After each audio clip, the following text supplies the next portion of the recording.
উত্তরের জেলা পঞ্চগড়ের উপর দিয়ে বয়ে যাচ্ছে মৃদু শৈত্যপ্রবাহ, বিপাকে জনজীবন। আবহাওয়ার আরো খবর জানাতে পঞ্চগড় থেকে যুক্ত হচ্ছেন সহকর্মী আবু সালেম মোহাম্মদ রায়হান। রায়হান, জনজীবনের শীতের প্রভাব সম্পর্কে জানাবেন। রোদ উঠেছে কিনা বা জনজীবন কতখানি বিপর্যস্ত?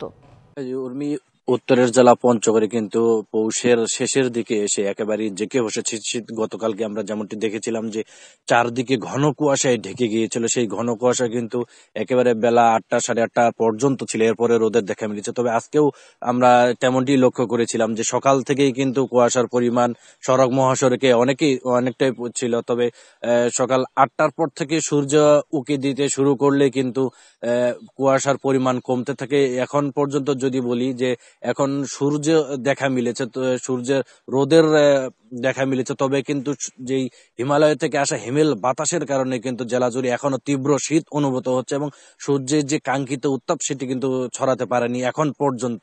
তো আমরা সকাল থেকে দেখেছি যে সড়ক মহাসড়কগুলোতে কিন্তু মানুষের উপস্থিতি অনেকটাই কম ছিল। তীব্র শীতে মানুষজন যারা শ্রমজীবী রয়েছেন তারা কাজের সন্ধানে বের কিন্তু তাদের এই যে শীতের কারণে তাদেরও কাজে যোগ দিতে অনেকটাই ব্যাহত হচ্ছে। এছাড়া যারা শ্রমজীবী মানুষদের মধ্যে রিক্সা চালক, ভ্যান চালক রয়েছেন তারাও কিন্তু সকাল থেকে তেমনটা কাজের সন্ধানে বের হননি। এই শীতে তারা অনেক যাত্রী না পাওয়ার কারণে অনেক সময় তাদেরকে বসে থাকতে হচ্ছে। তো এই শীত এলে কিন্তু পঞ্চগড়ের মানুষজনের জন্য অনেকটাই ভোগান্তি বেড়ে যায়। এবারও তার কমতি নয়, কিন্তু প্রতিবারের মতো এবারও শীতের ভোগান্তি রয়েছে। এবং আমরা আবহাওয়া অফিসের সাথে কথা বলেছি, তারা আমাদেরকে যেমনটি জানিয়েছেন যে ডিসেম্বরের এই মাঝামাঝি সময়ে মৃদু এবং মাঝারি শৈত্যপ্রবাহের মতো অব্যাহত থাকলেও পরবর্তীতে কিন্তু কিছুটা তাপমাত্রা বাড়তে পারে। তবে শীত সহসাই কিন্তু এক জেলা থেকে বিদায় নিচ্ছে না।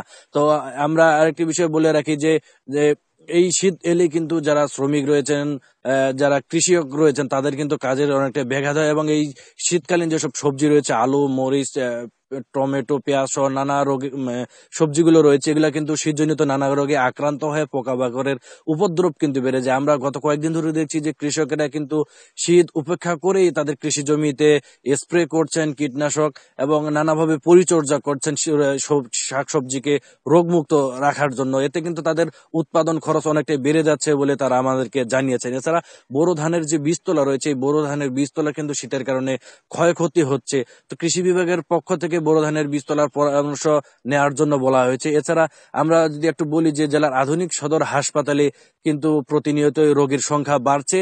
যারা ডায়রিয়া, জ্বর, সর্দি, শ্বাসকষ্ট সহ নানা রোগে কিন্তু যারা বয়স্ক এবং শিশু রয়েছে তারা জেলার আধুনিক সদর হাসপাতাল এবং উপজেলা স্বাস্থ্য কেন্দ্রগুলোতে ভর্তি হচ্ছেন। প্রতিনিয়ত কিন্তু রোগীর সংখ্যা বাড়ছে।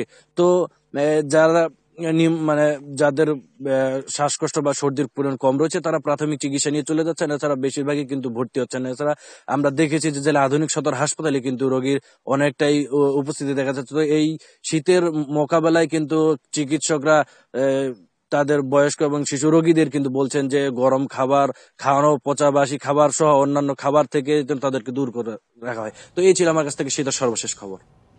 অনেক ধন্যবাদ আপনাকে রায়হান। কোটি কোটি মানুষের ভালোবাসায় ফ্রিজ, টিভি এবং এসিতে দেশের 1 নম্বর ব্র্যান্ড ওয়ালটন।